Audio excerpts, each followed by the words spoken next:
Salut à tous, c'est Joey, je suis de retour et on va parler un petit peu aujourd'hui de comment est-ce qu'il faut présenter son CV, son curriculum vitae, comme ceux qui ont un peu d'esprit aiment bien dire, parce que entre vous et moi, j'ai jamais rencontré quelqu'un de normal qui parlait comme ça.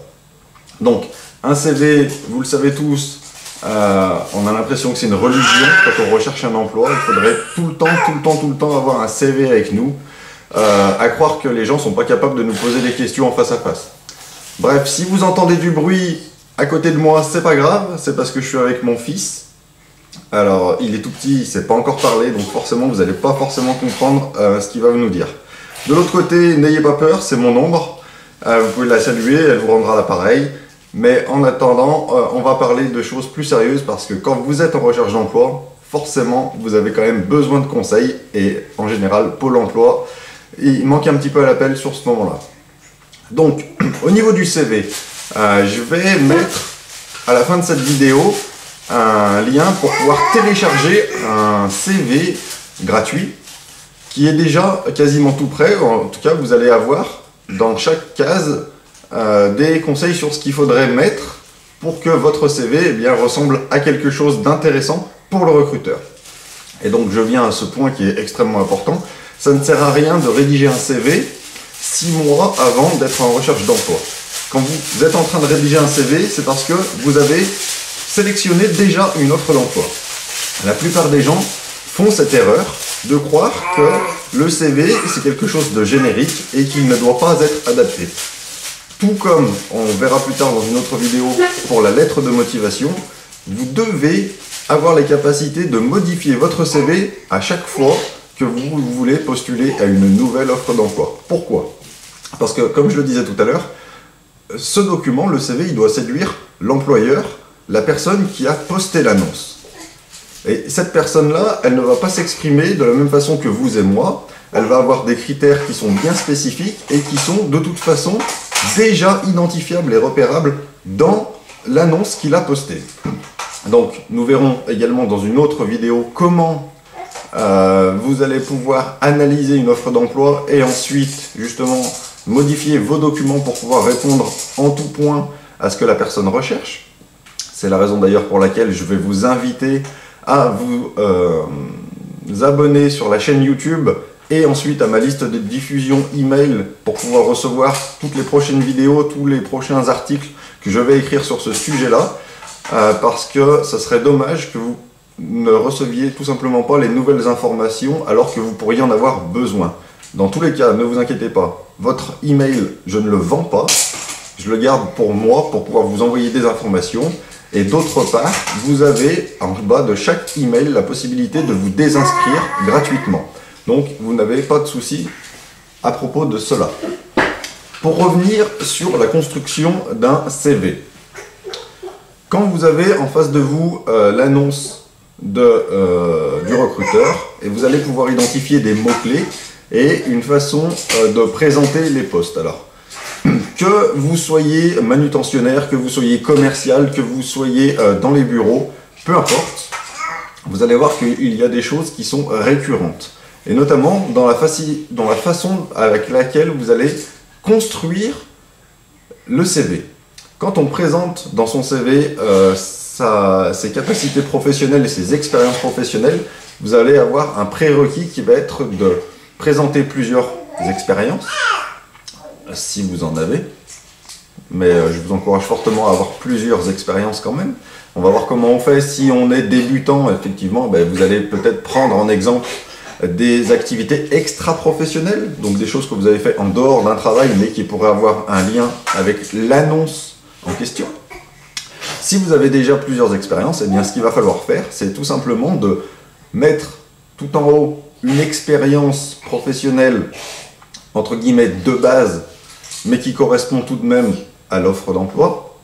Et ensuite, en deuxième position, vous allez placer une offre qui est dans la même catégorie, enfin une expérience qui est dans la même catégorie, mais qui a une graduation par rapport à la première.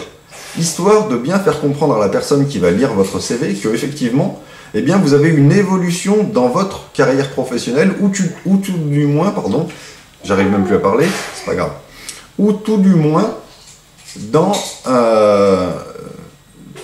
le fait d'avoir appris des choses dans la première expérience, puis d'avoir voulu les insérer dans une nouvelle expérience en ayant justement pris du galon, entre guillemets.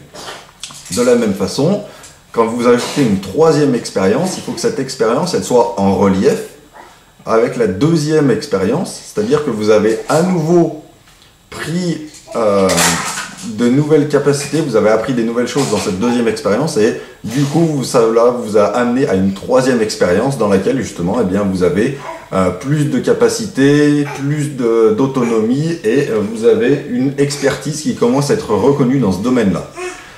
Alors, ça c'est très important. C'est ce que moi j'appelle construire une épine dorsale dans son CV.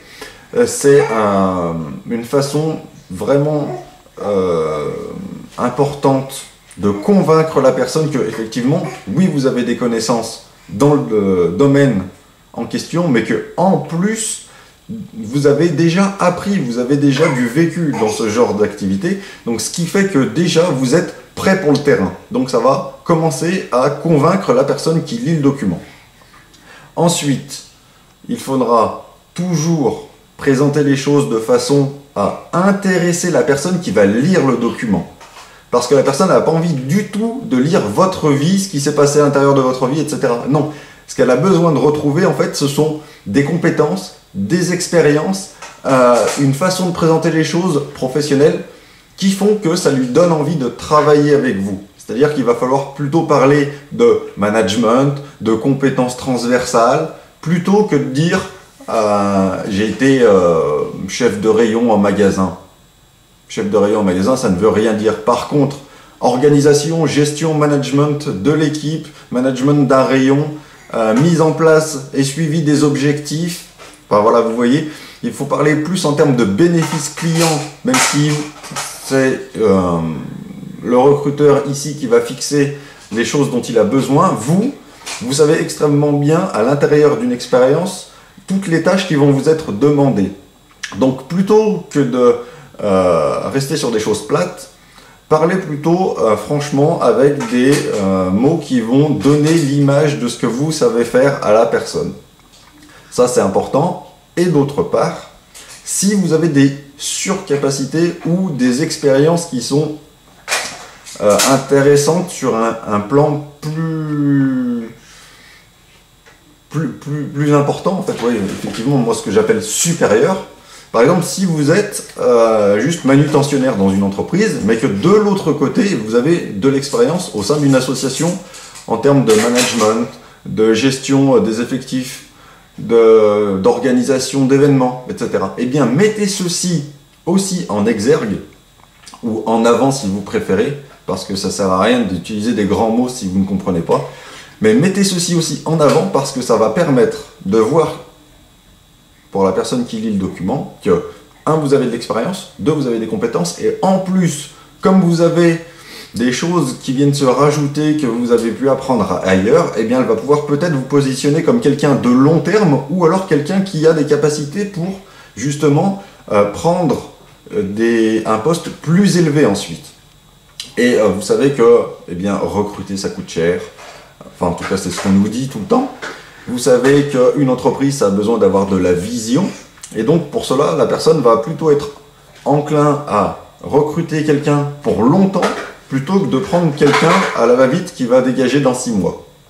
Donc, positionnez-vous tout le temps, tout de suite, dans votre CV sur du long terme, en montrant que oui, vous avez envie d'évoluer, oui, vous avez des capacités, oui, vous pouvez apprendre des choses, et oui, vous avez envie et besoin de montrer à la personne, justement, en face à face, que vous pouvez travailler ensemble, main dans la main. Donc, c'est tout pour cette vidéo. Je vous encourage à venir télécharger, en cliquant sur le lien qui va apparaître, le document de CV tout prêt à télécharger, et de vous abonner aussi à la chaîne YouTube. On se retrouve très bientôt pour une prochaine vidéo. Ciao, bye bye.